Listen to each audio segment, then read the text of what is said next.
This is Brent of the Brookbush Institute with the exercise progression hop down to single leg touchdown to stabilization. This exercise could be seen as a progression from the hop down to stabilization video we did in the past. You could look at it as a reactive progression to single leg touchdowns. You could also look at it as a progression from posterior tibialis reactive activation as we start to progress somebody back towards athletic performance. Now, what inspired this video is there's been several studies that have come out that have shown a decrease in eccentric control or eccentric hip strength in those who have knee pain. So I started thinking about this issue, being somebody who's had knee pain, right? I'm a basketball player. Knee pain and basketball unfortunately seem to go hand in hand a little bit. Individuals with knee pain get into this fear posture. They get into this strategy of trying to stabilize things by keeping an almost locked knee. Now that doesn't really help knee pain at all. It just kind of jams everything up.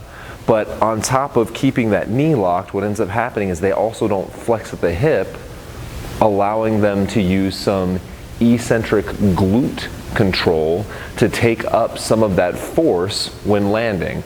A lot of times this will look like somebody comes downstairs and they do one of these things and land really like hard on an almost locked leg.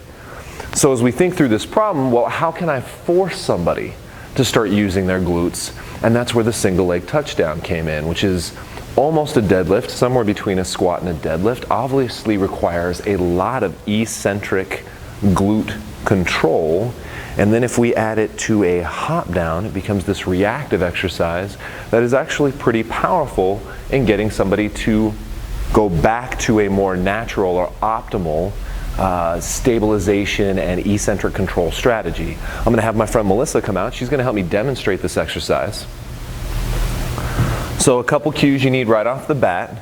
She's going to kind of reach out with this leg, and I need her to assume the same position we did in posterior tibialis reactive activation, which is foot down, toes up, like she's aiming the ball of her foot at the ground, because I want her to land on the reactive portion of her foot. That's the portion of her foot just behind the ball of her foot or her metatarsal heads.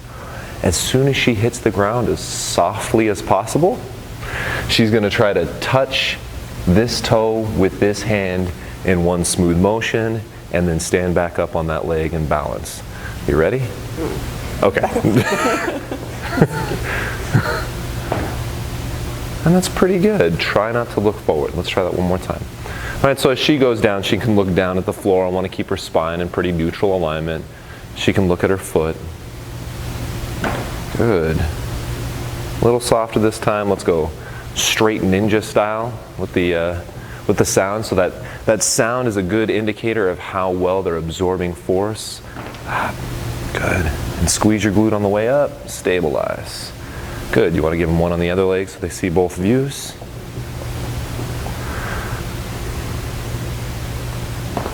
Nice. And you can see immediately she has to use her glute to control all that force.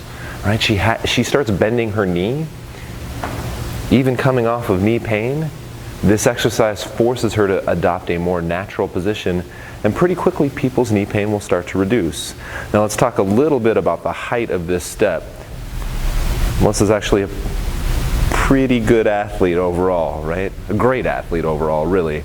This is actually a really high box to start with. Half of this would have been just fine. Can you go ahead and show them just one with the half the box? You just need a little bit of force, a little bit of speed. Right? That's it. We're just trying to get somebody used to stepping off a curb, stepping downstairs, or of course landing from a jump. Now you could progress this and go off a higher step.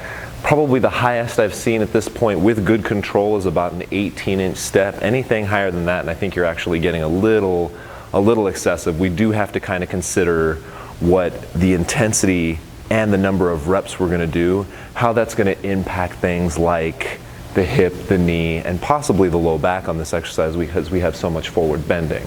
Now, the other progression, which gets a little fun, is we could progress through planes of motion. So I'm going to have Melissa here demonstrate a frontal plane, hop down to single leg touchdown to stabilization, and then a transverse plane, which she's Still learning. She does pretty good on the frontal plane. All right, good. And you're just going to take a little hop over. Boom. And you can see now she has to stabilize that frontal plane force as well. Let's try one more of those. Whoop. Wow. Good. Use this glute, thrust up. All right. Now let's try transverse plane. All right, so transverse plane, she's still going to be hopping onto this leg. She's going to start facing this way and then end facing this way. This one, guys, be particularly careful with about how much volume you use, how many reps times the number of sets. This actual position of flexion with rotation is a great way to start irritating somebody's low back a little bit. Good, and back up. So there you guys go. Very, very powerful technique to help getting somebody back to more of a hip stabilization strategy, coming off some knee pain, coming off of knee surgery. It's also a great way to teach people landing mechanics. If you want to learn how to jump really high, I get asked how to increase somebody's vertical all the time. I can tell you the number one thing is teach them how to land. I look forward to hearing the results you guys get, what type of outcomes you guys get, and what type of progressions you come up with for this exercise. I'll talk with you guys soon.